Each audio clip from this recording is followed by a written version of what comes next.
Hello, everyone. Welcome, welcome. Apologies for the delay. Zoom wanted to kick me out, but I came back with a vengeance.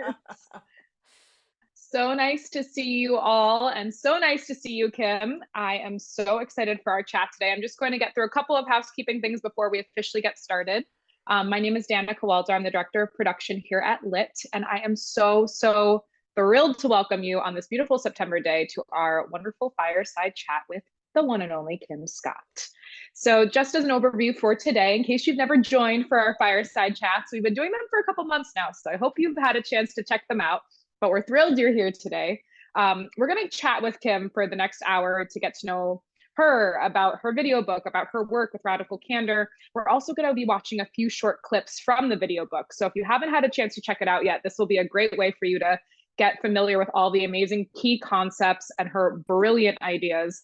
I will say this with full confidence that when people ask me what video book to watch, first, I always say Radical Candor, especially for those who lead teams or have a boss or exist in the world. It is so applicable, and it's such an easy, digestible way to find more confidence in the way you work. So I can't wait for you to all see this today. In the chat, which we have activated today, this is the first time. And Kim, thank you for pushing us to do that, because it is a great way to connect with everyone. We are going to be dropping a link to Slido, and Slido is a way that you can ask questions that we are going to be addressing live here at the end of our webinar. So if you have a question for Kim, feel free to throw it in there. If you don't have a question, but you see someone question come in that you really like, you can upvote that question. So check that link out as we go through our whole fireside chat today. It will have lots of good questions coming in. And like I said, at the end, we're going to address those. So if you have a question that you've been dying to ask Kim Scott, now's your chance. I know I have plenty, but also, we are going to be recording today's chat. So at the end of this session, we will send out a link. So if there is anything that you missed or that you want to revisit, fear not, we're going to send that out to you so you can share it with anyone that you think might enjoy the content and get to know these amazing words that Kim is about to share with us. And of course, if you enjoy today's chat, please give us a shout out on social media. It's a great way for us to connect with you amazing all access subscribers. Yes, thank you for being an all access subscriber. We could not do all of this without you. And if you want to tag anyone from today's chat, you can tag us at LIT Videobooks, and Kim is at Kim Malone Scott or Radical Candor Official. Maybe we can drop those in the chat as well, because you need to follow her on social media. She has so many wonderful things that she's constantly sharing, especially on LinkedIn and Instagram. So let's get started. Obviously, you're not here to see me speak. You're here for the wonderful Kim Scott, and I'm sure many of you are familiar with her work. She is such a pioneer in this industry, and as well as best known as the author of Radical Candor, which is one of the best books we've had a chance to work on, as well as Just Work, a fantastic book. Please pick that up as well. And beyond her written words, Kim's influence is deeply felt in the corporate world, thanks to her impressive career at Google, just a little business that she took part in for a while, and as well as coaching stints with CEOs from Dropbox, Qualtrics, and Twitter. And most recently, she co-founded Radical Candor, the company, which focuses on actualizing the principles from her books. So please join me in welcoming the one and only Kim Scott. Thank Everyone's you so clapping. much. Everyone's clapping. Can you hear them? Yeah, I can hear it. I can imagine it anyway. The imagination of a writer.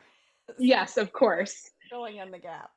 Well, it's so wonderful to get to talk with you again. This is such a treat, because we produced your video book about a year ago now. And so this is a really full circle way for us to revisit some of these concepts, as well as check in with you. So how are you doing? How are things?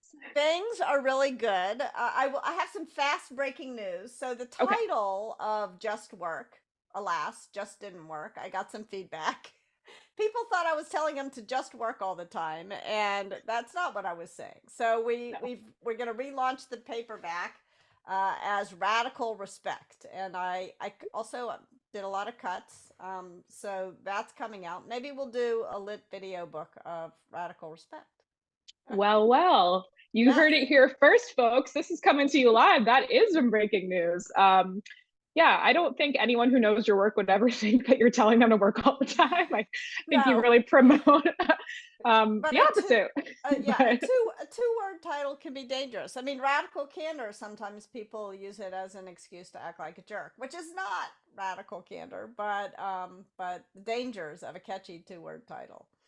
it's true. It's true. Well, you heard it here first. Get that paperback edition and be on the lookout on our platform. Hopefully, we can work on Radical Respect because that is a beautiful title and obviously a great follow up to what you do. Kim, I don't know if everyone here, I will say this, sadly, I don't know if everyone here knows everything you do and who you are and how you got here. So, just to help us kind of get in today's conversation, would you be able just to give us a little background of your career, how you got to be sitting in the chair you are today, and what you do on a day to day basis? Sure. So my whole career in business was one giant plan to subsidize my writing habit. So because it's hard to make your living as a writer. So I spent a bunch of time, as you mentioned, working at actually at a few failed startups and also at Google and Apple. And I sort of was the thing that really motivated me was not so much the businesses that I was leading, but the experience of creating a kind of environment in which everyone could do the best work of their lives and enjoy working together. And when I had a brief stint at another sort of Silicon Valley startup. And when I was there, a friend of mine from Google had become the CEO of Twitter. And he called me up and he said, I'm interested in designing this course called Managing at Twitter. Would you help me do it? And I did. And lo and behold, Managing at Twitter looked pretty much exactly like this other course I had developed called Managing at Apple. And we talked about the fact that the core aspects of management, no matter where you are the same. You're soliciting guidance from and giving guidance to a team in order to get stuff done. So it's about guidance or feedback, as it's more commonly called, and it's about creating a great team, and it's about getting stuff done in the end. Like the feedback and the team are not ends in and of themselves. They're all in we won't service of we won't profit off of that. yeah, of getting stuff done. But if and I realized that this was, much broader. And so that was really when I started writing radical, what became Radical Candor. And yeah, and that brings me to the present moment. Now it finally worked out. My management career is now has launched my writing career, and I'm doing what I always wanted to do. So it's very nice. Your dreams can come true. You heard it from Yes. Kim Scott. Her plan worked. It was a And crazy plan, but it worked. hey, A crazy nutty dreams. plan. By the Yeah. way, I got one of the things I talk about in Radical Respect is waving a purple flag when we use biased language, and I'm really working hard on eliminating the sloppy use of the word crazy from my vocabulary. So it was a nutty plan, but it A worked. nutty plan. Yes, I try to use thank you for your patience in the replace of I'm sorry or Yeah, apologies. that's That's good. one that I'm I waving. like it. Thanks for your I like it. patience. Yes. My friends and I have a group chat and we're always like, oh, sorry, this message was so long. And we started saying, thank you for listening. Yeah. So I like this purple flag, Kim. I'm a big fan. And obviously, we're here today because you made a video book. We made a video book together. And I would just love to Yes. know, how was the process for you as an author? And were there any particular moments that you were excited to see come to life? Or, that jumped out at you as like a really key way for us to kind of communicate what you do, but through a visual medium? So many key. I mean, I often, when I'm doing a Radical Candor talk at a company, they'll say, how do we keep this top of mind for folks? And I say, watch the Lit video book, because it was incredible to me how many of the key ideas we got into a visual medium in a short amount of time. It was really inspiring. The other thing that was great about working with your team is how efficient you made the whole process. I thought it was going to take weeks, and it didn't. We did it in an afternoon, and well, I did it in an afternoon. You all spent weeks planning exactly what we were going to do, and so I think the one of the ideas, if I understand correctly, about lit video books is people are really busy, And so what we want to do is we want to help people get the important ideas quickly. And you delivered on that. So thank you. Oh, But well, it thank didn't, you. my fear was that it would feel like Cliff Notes, which are terrible. And it doesn't. It really, I feel like it does the book honor. Well, I have to say, I think it's in large part thanks to you because you're such a clear and concise speaker, and the way that you know your material and believe in what you do and say, I think are what make the video book so successful. The backbone is so strong because the backbone is you. So thank you. I also love this scene when you're talking about your dog. Like I don't we animated your little puppy Yes. and Yes. everything. There were so many little moments. So once again, if you haven't watched a Radical Candor video book, grab your team, grab a friend who works. Anyone who's ever worked a day in their life should watch this video book. But you obviously are getting a little insight here because today we're going to talk about a couple of key ideas that kind of came from watching the video book and thinking about how we can use radical candor to foster a culture of innovation. So we want to use the culture of radical candor to foster more innovation in your teams and create great stuff, right? Because that's the whole idea. Like Kim just said, we have to have the great team to make the stuff. And so Kim, in case people, before we dive in, we were actually just going to watch a clip right away. And I said, wait a minute, what if people don't know about the quadrant? What if people don't Yes. know what radical candor is? We should probably tell them just at a base level, what is radical candor? What is this magical term you've coined and created that you live by? Yeah, so radical candor just means to care personally and challenge directly at the same time. But caring and challenging don't really sound so radical. They sound kind of basic. So, why do I call it radical candor? It's because it's so rare, and because there's like three ways to get it wrong and one way to get it right. So, in order to explain what it is, I think it's useful to explain what it isn't.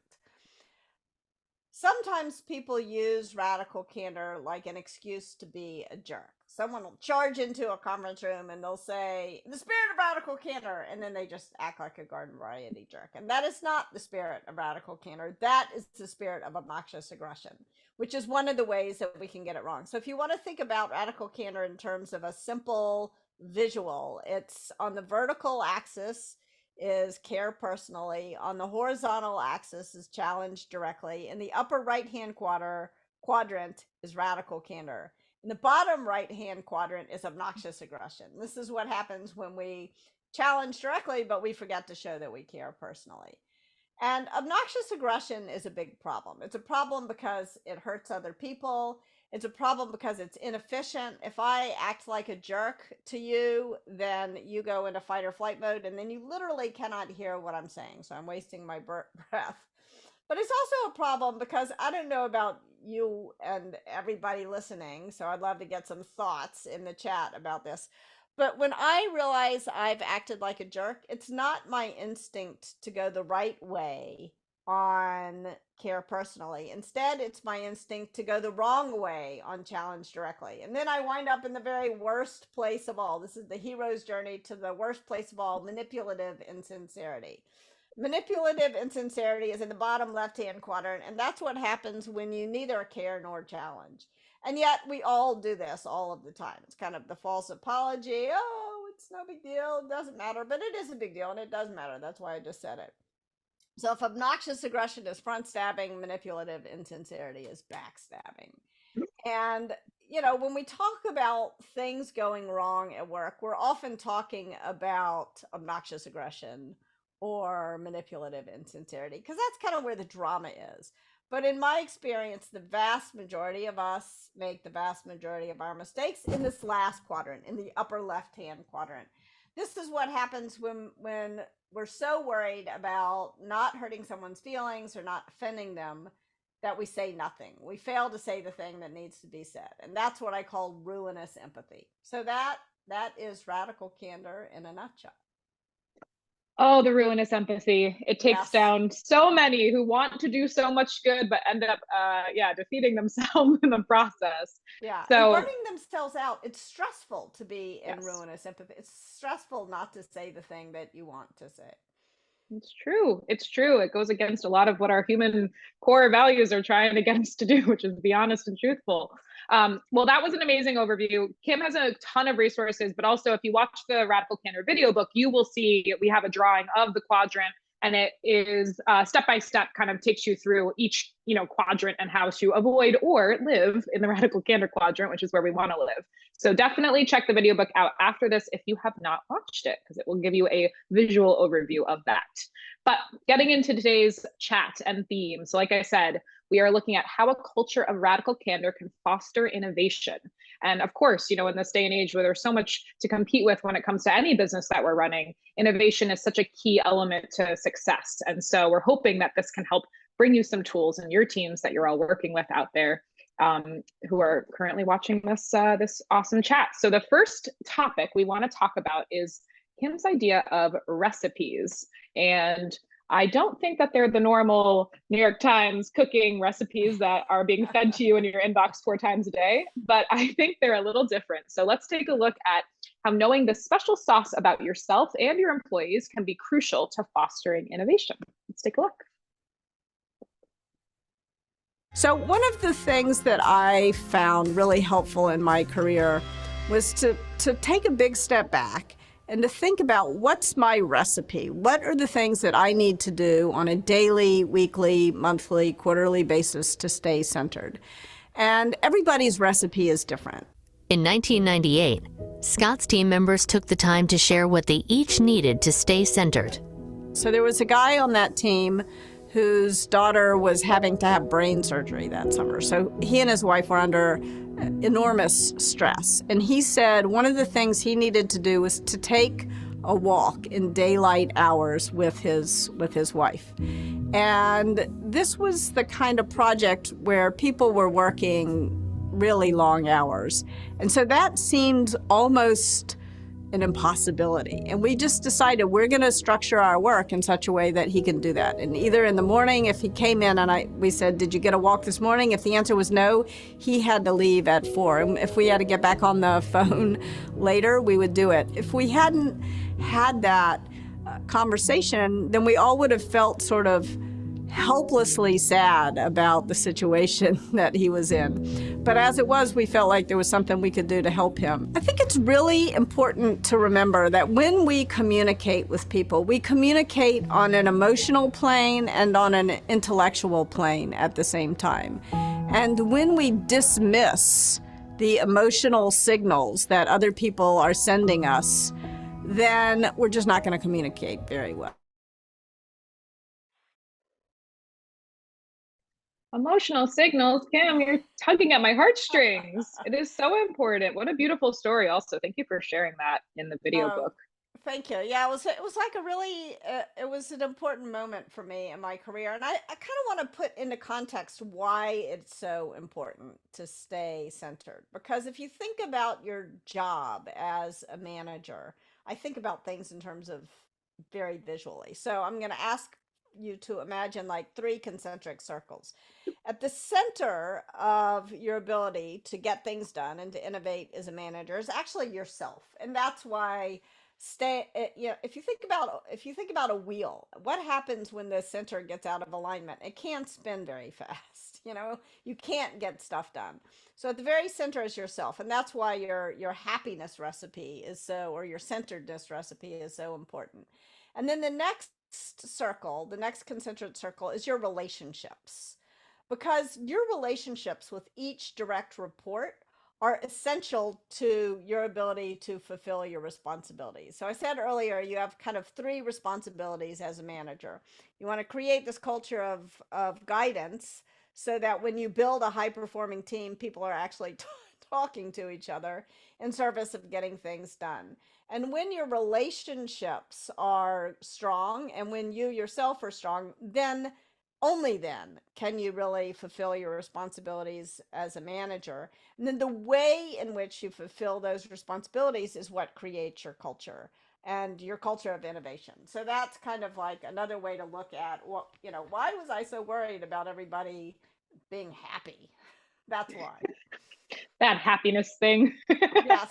Well, I think the biggest question that we want to start with is, like you just said, start with yourself. How do we find out what our own recipe is? Do you have any tips or tools that you use or you've guided people to use? Because sometimes when you're in a period of overwhelm or you're workload is really large, it's sometimes hard to get to the core of what you need. So do you have any techniques or tips that you use? Yeah, well, I went to an extreme measure to figure out what my happiness recipe was. I quit working for a whole year and did what I declared 1999 was the year of my fantasy. And I want to recognize that not I was very fortunate to be in a position where I could do that. That's not often possible. But what I would recommend is think about a time in your life when you did feel pretty happy and pretty centered.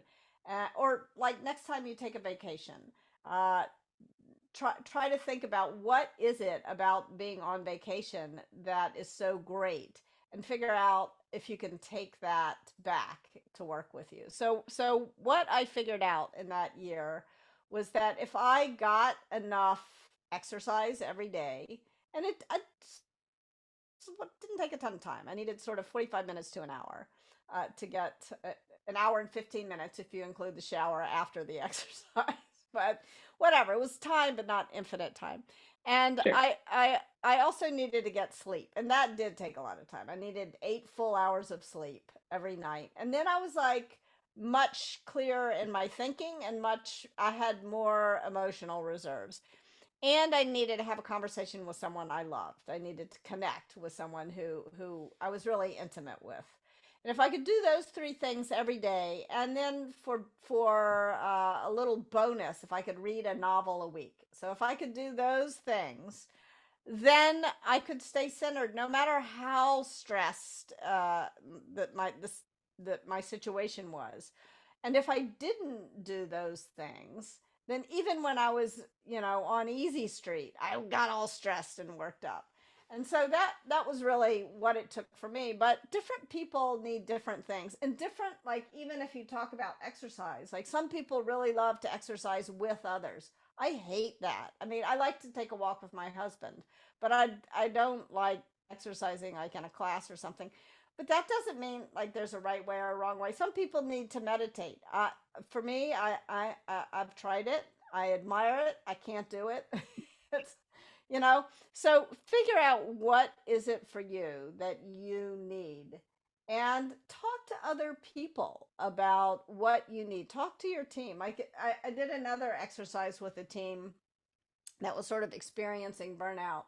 And one of the people on the team said, I need every day to cook dinner, turn on music, and dance. And I'm like, gosh, I want to do that too, but like I can't. I don't know and then I started feeling guilty, like, why am I not dancing? And so you need to remember, like, it's okay. I don't dance when and cooking stresses me out, and that's just me. Like, that's okay. So be compassionate with yourself when you figure out what are the things that you really need to do. Like there was another time where someone I worked with really wanted to meditate every morning, but that was my time when I needed to like get my heart rate up outdoors running or walking. And I felt guilt, again, I felt like guilty. Oh, I should be, and it's just kind of let what other people need is what other people need. What you need is what you need, and give it to yourself. Don't feel guilty about it. No. I want to take that word should and have you write a whole book on Yes. it, by the Yeah, yeah, way, yeah. because Don't that one plagues should us. all over yourself. Don't shit all over yourself. That is a great book title, Kim. Maybe we should Yes. make an Yeah. original video Yeah. book. Yeah. Let's do Um, it. Let's do it. And no, I want to give a couple more examples because these are please. funny. And maybe you have an example of shitting all over yourself. But like part of the, there was, there's so much advice about what you have to do first thing in the morning.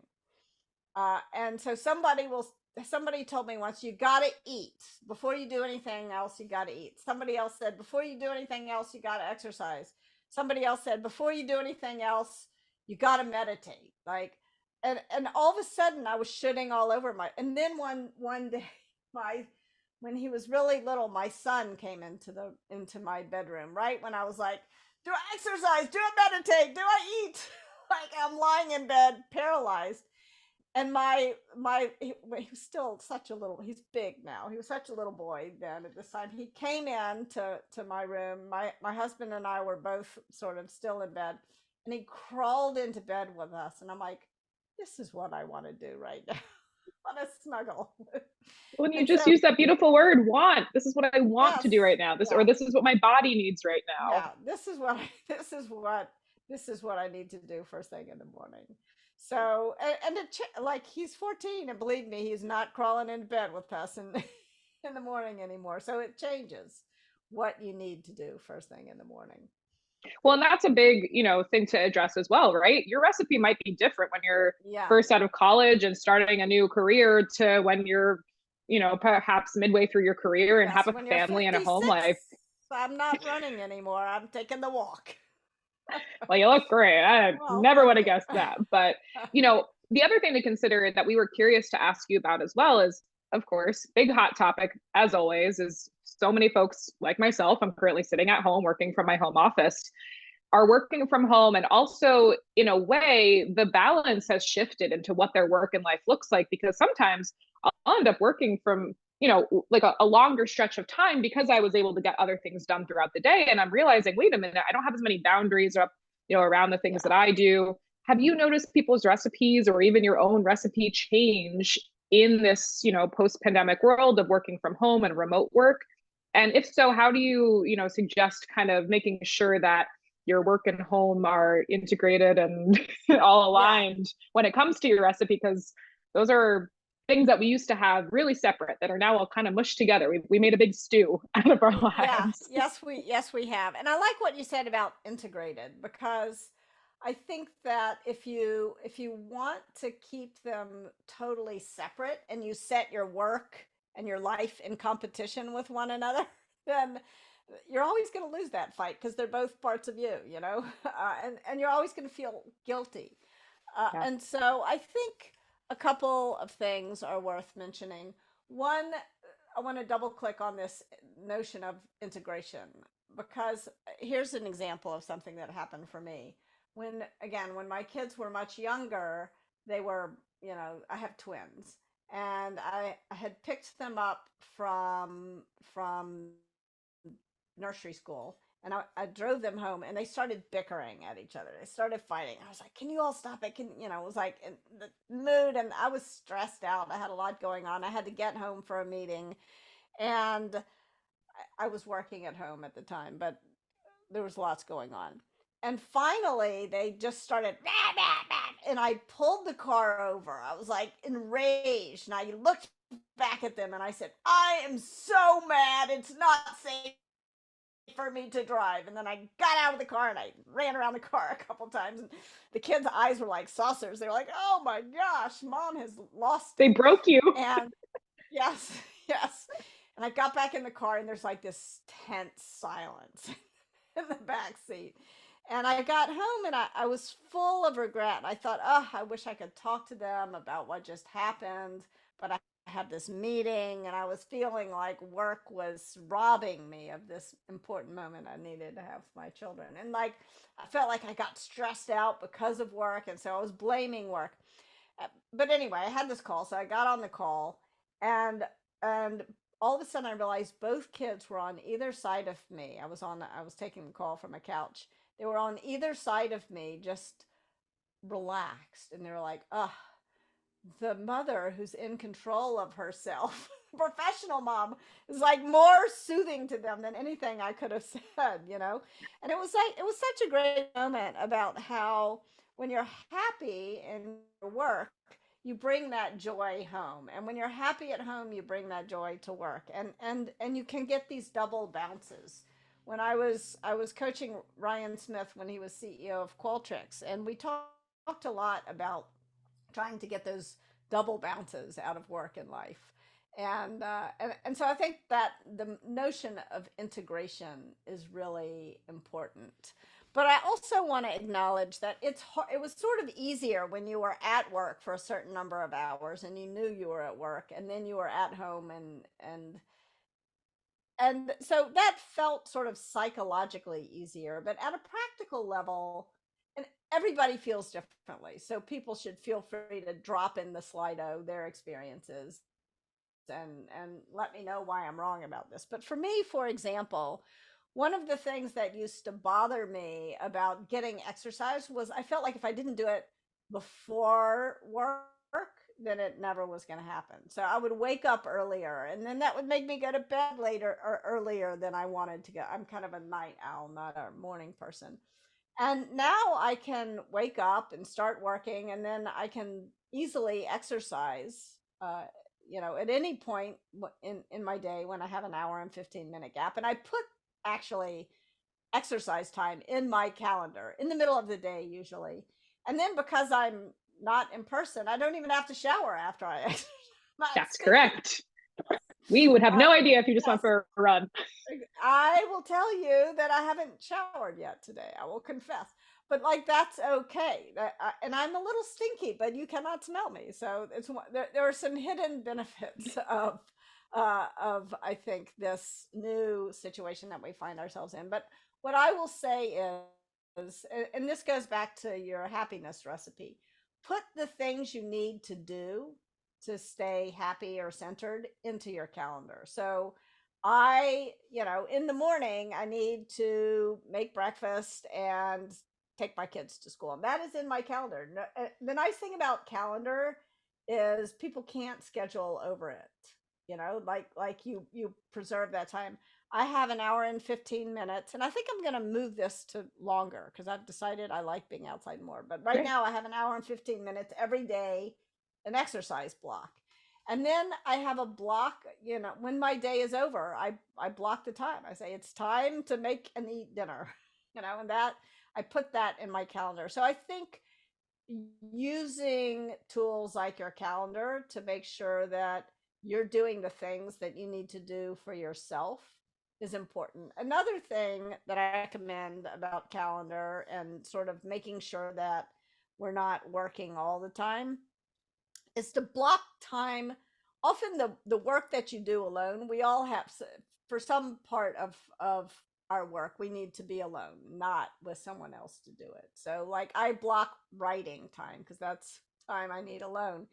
And then because if I don't do that, then what happens is my calendar, all the time that I spend collaborating with other people gets put in my calendar. And the only writing time I have is late at night when I need to be sleeping. Yeah. And so make sure you can use your calendar to sort of make sure that you're getting what you need out of life.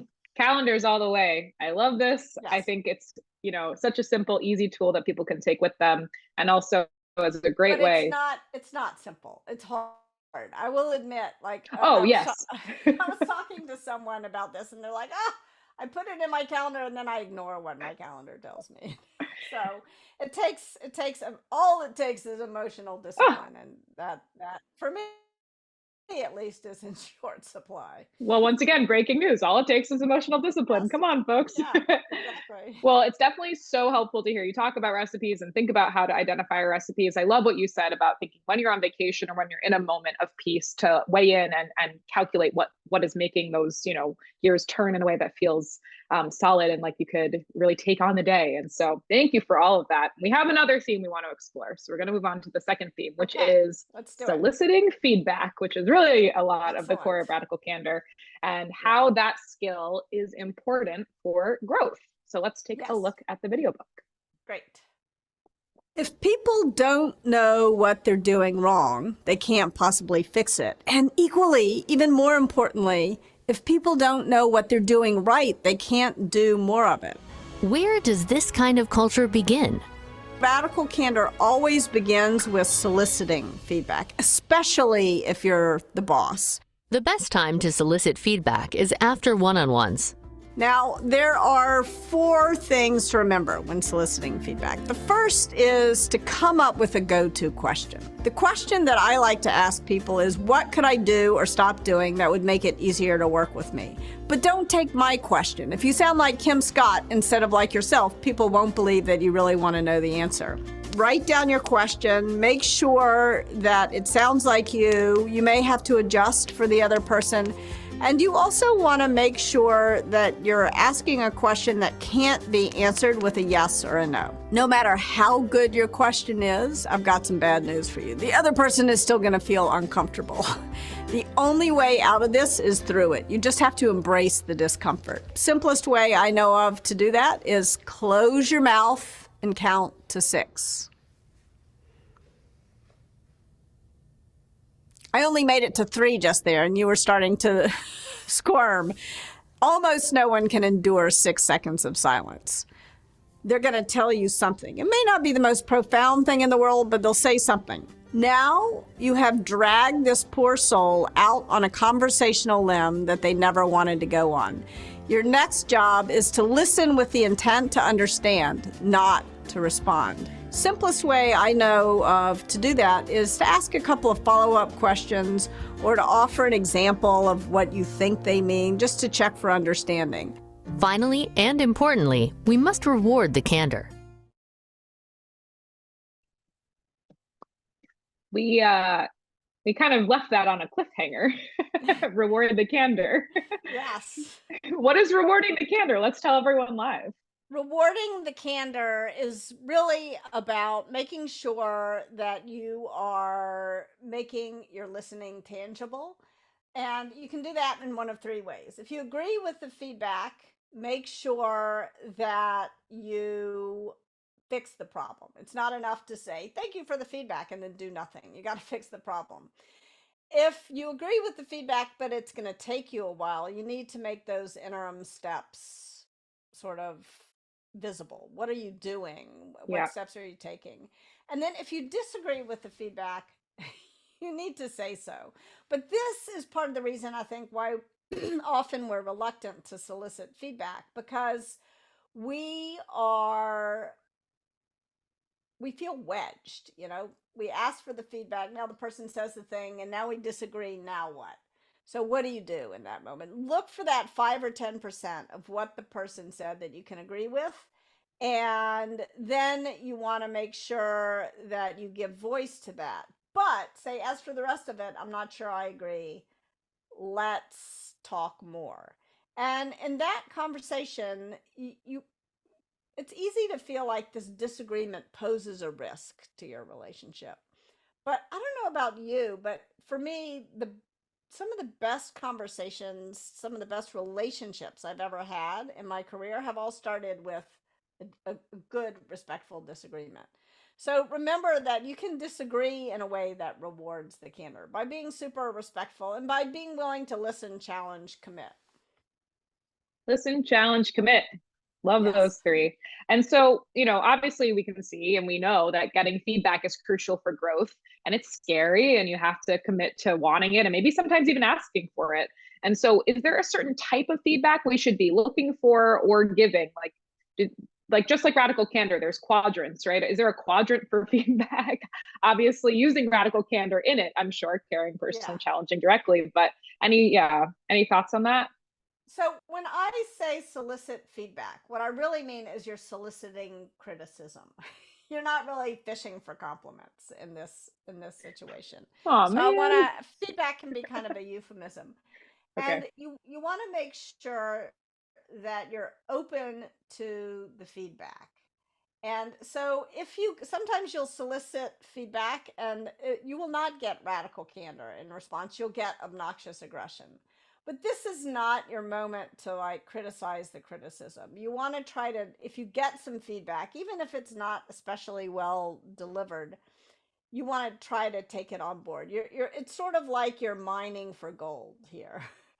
Other times you'll solicit feedback and you'll feel like the person said something, but they couched it in so much positive stuff, you're not really sure so maybe you got some ruinous empathy. And so you need to say, look, I think I know what you meant, but I'm not quite sure. Did you mean this? So maybe criticizing yourself is a good thing to do if what you get back is ruinous empathy and not radical candor. But don't criticize. Don't say you're being ruinously empathetic with me. Again, you want to reward the candor. You're not criticize the candor, even if it wasn't especially candid. And then there are other times and these are really awkward times, where the person has a particular criticism of you because they've told someone else. But you're not supposed to know that what they really think. And so in that case, I think what you want to do is you want to say, look, I know I'm not perfect. I'm not perfect. And maybe I did something wrong. For example, is this an example of something that you don't like that I've done? And then you know, if the example is not going to get that other person in trouble, use it. Or think Yeah. of something else. Criticize yourself and get them, because you want to prove to them that you're not going to punish them for delivering the radical candor to you. I like this idea of throwing around your words as insults. You're being ruinously empathetic with Yeah, me. don't weaponize the please don't Don't weaponize. weaponize the quadrant. Yeah, Um, yeah. well, what do we do when we get the feedback? How can teams use it to foster growth? Should you share the feedback you get with other people? Should you internalize it and just try to do better? How do we then follow up on the feedback? Because getting it, I'm sure, is a humbling experience, but then actually knowing what to do with it can be a challenge. Yeah. So if you are a leader, I think it can be actually really meaningful to your team to share feedback that you got from someone else with the whole team. So you want to sort of criticize yourself publicly, right? And say, so and so told me I interrupt all the time, and I'm working on fixing this, and I need your all's help. So tell me. So you can share that feedback as a way to solicit more of it. That can be a great reward for the candor. But make sure, like it was Russ Laraway who worked for me who told me that I interrupted him, but he said, at first he felt a little sheepish about me telling the story publicly. He's now on board with me telling, but at first I would say someone I worked with. I wouldn't name Yeah. him. So you want to make sure that you're not putting other people in an awkward situation. Also, if you're a leader, you can solicit public criticism. One of the things that Larry and Sergey did at Google that I really admired was they had open mic, ask me anything, every other TGIF meeting, which was an all company meeting.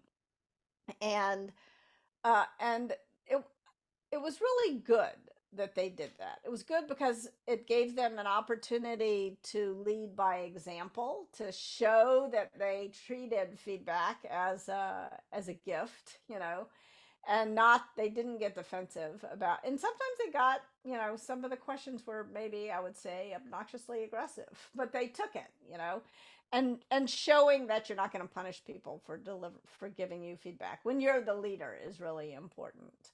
um, and the other thing that it did was it was very efficient. It gave them a way to, because if one person had a question or a criticism, probably 1,000 other people had the same one. So it gave them a chance to answer the question once instead of 1,000 times. So it scales.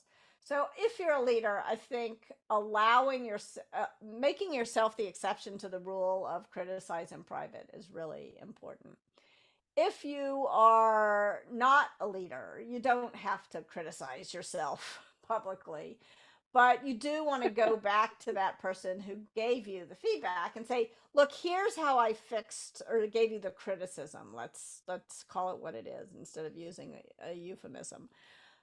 Here's what you told me. Here's what I did about what you told me.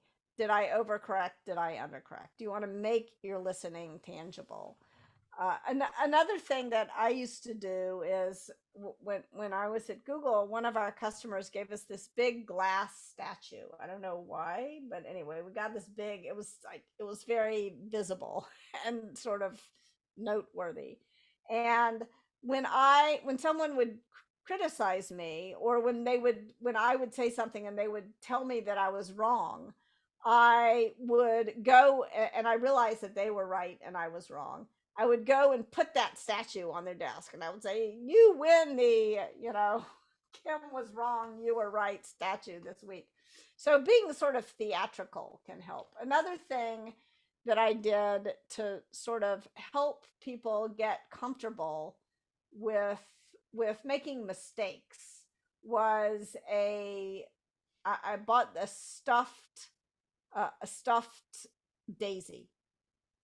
And I'm going to tell more about that story in a second, but let's call it a stuff. I didn't actually buy a stuffed daisy. I made a mistake, and I got some criticism for that mistake. So what I should have done was bought a stuffed daisy, and I call it whoops a daisy, and say, look, if I make a mistake, I'm going to share with you all the mistake in this all hands meeting. And if you all make mistakes, I want you to feel comfortable enough to nominate yourself for whoops-a-daisy.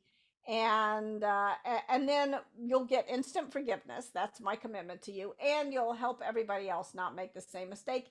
And we'll all realize that we're all making mistakes all the time. And if we're not making mistakes, then we're not innovating enough. Part of innovation is making mistakes.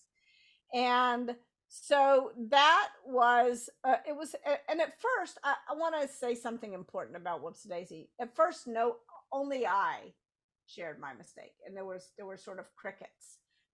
If you're a leader, your employees do not feel comfortable sharing their mistakes. And you can say until you're blue in the face, you should feel comfortable. You're shitting all over them. Don't say what they should or should not feel. So I put $20 on Whoops-a-daisy's head on the flower. And that sort of gave people plausible deniability. Well, I'll play along because I want the $20. And then the stories came in. So you need to do something to help people get over that discomfort, to embrace the discomfort and move through it. So that was an example of something I did to try to help foster innovation by getting people more comfortable with having made mistakes. You want me to tell you what I did wrong initially with Whoops-a-daisy? I think everyone does. I mean, Yeah, who doesn't okay. love So who doesn't love that? so That's the whole idea here. yeah. At first, I actually used a monkey, and I called this thing "Whoops the Monkey." And then someone told me that the Black employees on the team, because of the history of animalization of Black people in the United States, did not feel comfortable nominating themselves for Whoops a Monkey. And as soon as someone told me that, I was like, oh my gosh, why did I not notice sooner? It was really painful. And to be honest, I felt a little bit defensive, but it was my job to sort of manage my own shame. And I was grateful for the feedback. And so I changed it. And I actually wrote a blog post about it as well. So that's why it's Whoops-a-daisy.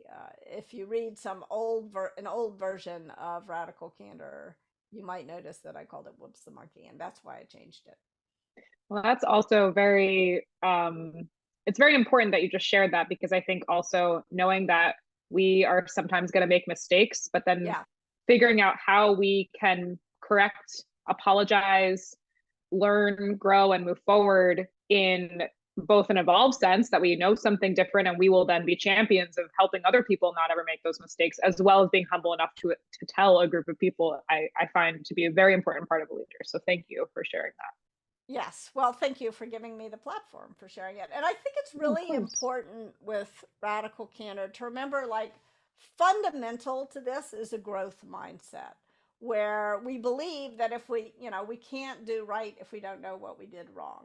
And it's really difficult to hear feedback about, I said too much in a meeting. It's even more difficult to hear feedback, I said or did something that is biased. And I don't know why it's so much harder to have a growth mindset about something that I care more deeply about, which is being an inclusive leader.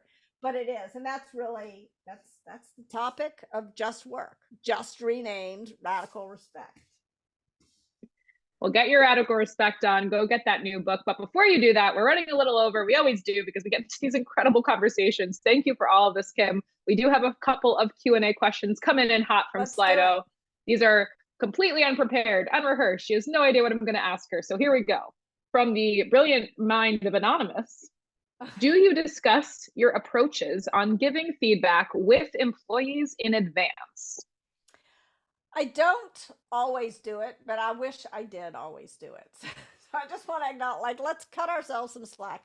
But I do think, especially if I'm in a situation where I have some feedback debt, where I maybe have been ruinously empathetic with someone, I'll say to them, I'm going to start sharing something with you, and I want to explain to you the context in which I'm sharing it with you. And usually if I've been working with someone, they're already familiar with Radical Candor. But if I were in a situation where they weren't familiar with radical candor, I would explain it, and I would explain radical candor. I'd explain that 2x2 framework, and I would explain it, if I were not me, using my story. I mean, I explain it using my stories, but if you're going to explain, if Anonymous is going to explain this to their employee, Anonymous should use stories from their career, because their stories are going to mean a lot more to the people they work with than my stories would. I love that. Anonymous, I hope you got a shared vocabulary is really helpful to moving towards that. radical. Yeah, that baseline puts us all in the same place of, yes, wanting to grow and to use this as a way to move forward, not to just sit in the yucky feelings. Okay, another anonymous question. I don't know if it's the same anonymous, different anonymous. I really like this question. I'm interested in it. How do you manage team members that are very sensitive to feedback? Do you think that is something to vet during the hiring process? It's okay if people are sensitive to feedback. I think we all actually are sensitive to feedback. And so the key thing to do is to sort of make sure that you are, if someone seems sad or mad, that you're taking an extra beat to move up on the care personally dimension of radical candor. I would beg this person just to eliminate the phrase "don't take it personally" from their vocabulary, because we have, when we communicate, as I said in that clip, when we communicate on an emotional plane and on an intellectual plane at the same time. And if you give someone feedback and then they seem upset, saying "don't be so sensitive" is not really helpful. It's not going to help the situation. And so what you want to do is you want to say, how you feel. I feel like I said that in a way that upset you, and I'm sorry that I upset you. It's not my intention to upset you. It's my intention to help you succeed in your career. And that's why I mentioned this thing. It's so tempting in those moments to go the wrong way on challenge directly, to say, "Oh no, it doesn't matter. It's no big deal." That is not, then you leave the person both upset and confused. Like, is it a big deal? Is it not? Like, why did they raise it if it's not a big deal? And so I think it's important to focus first on flexing as a manager and remembering which vector on the 2x2 framework. Do you need to go up on care personally, or do you need to go over on challenge directly? Now, I have occasionally met people in my career who are just totally shut down to feedback. It's okay to be sensitive to it. It's not okay to be totally shut down to it. And so it can be useful in the hiring process to ask people, what was the most valuable feedback you got in your career, to just to like, and if the person says, I'm perfect, I never got any feedback in my whole career, then that's probably a sign you don't want to hire that person. That's a great tip. That's absolutely wonderful. Really actionable step too, if you're a person out there making hires. 2 more questions if you have time. It's 3:58. We good on your calendar? No workouts that need to get done? Yeah. Awesome. This is from Alan, so we have a name. Alan would like to know, how do you deal with changing culture on a larger team where people don't bring their whole selves to work? Relationships are a bit more on the clinical side. So I think it is, and by the way, Alan, I love your name. That was my father's name.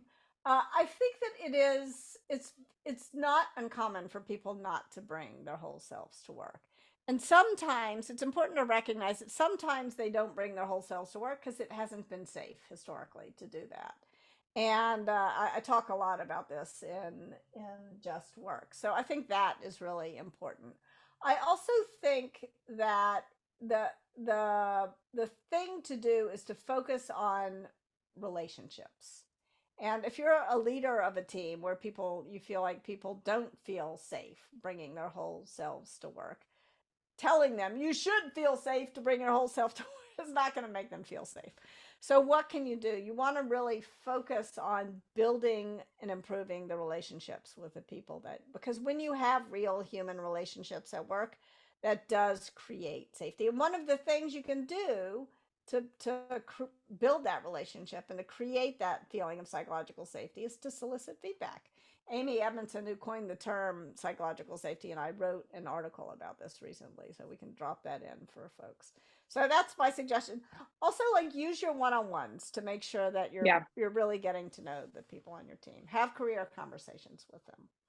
Yeah, You can absolutely. And learn I'm about sure all these things in the LIT video book. yes, you can. You can. And I'm sure the water cooler talk, idea of just those natural conversations. How was your weekend? How was your daughter's recital? Those things Yeah. have probably fallen to the wayside a bit. And so, I would assume, yes, creating a culture also of getting to know people outside of the workplace, even if you're working remotely, is something that you would encourage folks to do. Yeah, absolutely. Use the first 5 or 10 minutes of a staff meeting to chat with people and Yeah. ask them how they are. You need to recreate those water cooler moments. Yeah. Awesome. Last question. Anonymous again, coming in hot. All right. How do you give candid feedback to your manager? Is there anything you need to consider for managing up? I just actually wrote a LinkedIn post about this, and there's a section in the book called Being Radically Candid with Your Boss. In theory, it's the same 4 steps. You want to start by soliciting feedback, then you want to give praise, not in a kiss up kind of way, but in a I appreciate the good things. Then you want to give criticism and you want to pay attention to how they're reacting. If your boss seems sad or mad, move up on the care personally dimension. If your boss is brushing you off, you got to challenge even more directly. And I will say there's a tweak to this, because this is no matter whether you're the boss, the peer, the employee at home. These are the order of operations. With your boss, it's probably a good idea to start off especially gently, like to say, "Look, I have some thoughts on this project that I think will help us be more successful. Is now a good moment?" And if your boss says some version of no and don't give me feedback, like, polish up the old resume and look for a new boss because you really you want to work with someone who's open to your thoughts.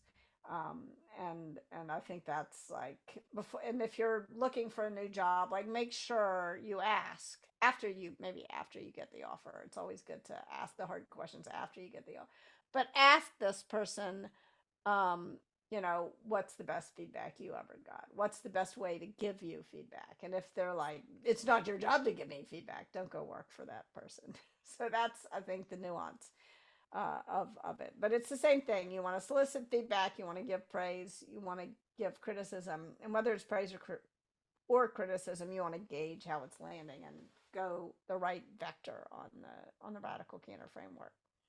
Find that top right. Well, I don't know if my video is reversed for you, I but know. This is one of the things I haven't mastered. look, we're dancing. Kim, you said you don't dance. You just did. There we go. What's well, right thank for you. me is left for you. What's left That's for right. you is right for me. I don't know. Well, thank you so much. I mean, all of this, I think, as we said in this whole framework of this conversation, comes back to engaging yourself with a culture and a position in a company that hopefully fosters radical candor, and being able to use these tools and techniques either with your direct reports or with your manager or with your team. I know I got so much out of this conversation. I always do when I come across your work or when I revisit this video book. So thank you for doing this today and for your time. It was incredibly generous of you, and we're so grateful to have you. Thank you so much. And I'd be the biggest hypocrite in the world if I didn't end by saying, I want to know what could be better about the LIT video book. So watch it and then let me know what I could have said, what I could have not said that would have made it better. Absolutely. Candor at radicalcandor.com, or you can send it to the LIT video folks. But I want to hear it directly from you all. And we want to hear it too. I mean, we have sent out surveys about fireside chats after these, so we're going to send another one today. These are a work, that we've come to love doing this for our all access subscribers, and a great way for us to get back to the community of people here at LIT who are part of our platform. So please tell us if there is something that would be a way to level up our fireside chats or something we could be working on. We want to know your radical candor feedback, and please tell us, because we will listen. And I know I learned so much from this talk today, and like I said, I'm so happy that we got to have this chat with Kim. And once again, please follow us, please follow Kim, follow her, especially Kim. Where's the best place to follow you? Because I follow you on LinkedIn. I read your stuff all the time, but yeah, what's your LinkedIn is the best place. I used to be a lot on Twitter, but for obvious reasons I'm not there as much anymore, so LinkedIn is the place. Well, follow her on LinkedIn. Follow us anywhere you can find a social media account. We probably have one. We're so, so grateful for your time, and we will see you next time. Thank you, everybody. Thanks Bye, all. Kim. Bye.